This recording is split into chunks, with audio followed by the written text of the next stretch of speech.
মেয়ের উপরে নির্বিচারে তারা হামলা করেছে। একটা সভ্য দেশে, একটা গণতান্ত্রিক দেশে কোনদিন কোন সংগঠন করতে পারে না। এটা একমাত্র কোন জঙ্গি সংগঠনের দ্বারাই সম্ভব। এদেশের স্বাধীনতার সার্বভৌমত্বের প্রতীক বাংলাদেশ আর্মির উপরে আপনারা মিডিয়ার মাধ্যমে দেখতে পেয়েছেন, তারা নির্বিচারে গুলি থেকে শুরু করে নিয়ে ইট পাথর দিয়ে হামলা করেছে। এই ঘটনার আমরা তীব্র নিন্দা জানাই এবং আগামী দিনে যদি এই ধরনের কাজের আবার কোন দুঃসাহস দেখানো হয় তাহলে এদেশের ছাত্র জনতা সেইটাকে দাঁত ভাঙা জবাব দেবে আগামীতে।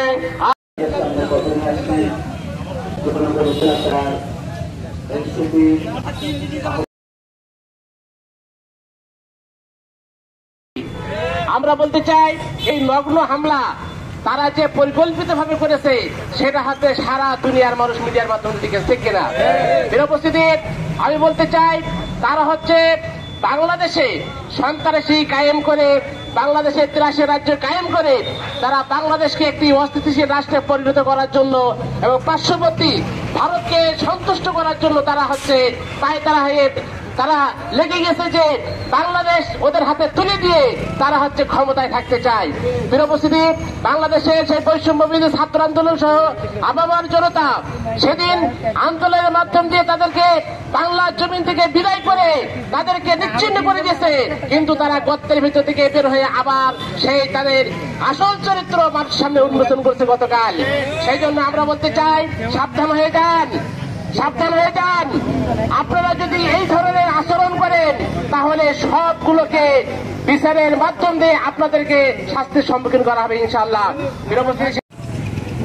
সম্মানিত ভাইয়েরা, এখন আলোচনা নিয়ে আসছেন বাংলাদেশ মজলিসুল মুফাসসিরিন চুয়াডাঙ্গা জেলা শাখা। আজকে আমরা কি কারণে সমবেত হয়েছি তা আপনাদের কাছে ইতিমধ্যেই স্পষ্ট হয়েছে। আমরা দেখেছি, গোটা বাংলাদেশ দেখেছে বিগত দিনে স্বৈর শাসক আমাদের উপরে যে বর্বর নির্যাতন চালিয়েছে দীর্ঘ 17টি বছর। আমরা তাদের সেই নির্যাতন ভোগ করার পরে বাংলাদেশের আপামর জনতার মাধ্যমে তাদেরকে বাংলার জমিন থেকে আমরা গত বছরের 5 আগস্ট তাদেরকে বাংলার জমিন থেকে বিতাড়িত করতে সক্ষম হয়েছি। কিন্তু আজকে আমরা খুব হতাশার সাথে লক্ষ্য করছি, দীর্ঘ 1 বছর পার হয়ে গেল, সেই সময় তারা অত্যাচার নির্যাতন করেছে সেই আওয়ামী ফাঁসিবাদ আবারও গতকালকে গোপালগঞ্জের এনসিপি নেতৃবৃন্দের পরে নিষ্কারজনকভাবে হামলা চালিয়েছে। কথা ঠিক কিনা বলে? আমরা স্পষ্ট করে বলতে চাই, এই হামলা যখন চালিয়েছে সমস্ত প্রশাসন সেখানে নির্বিকার ভূমিকা পালন করেছে।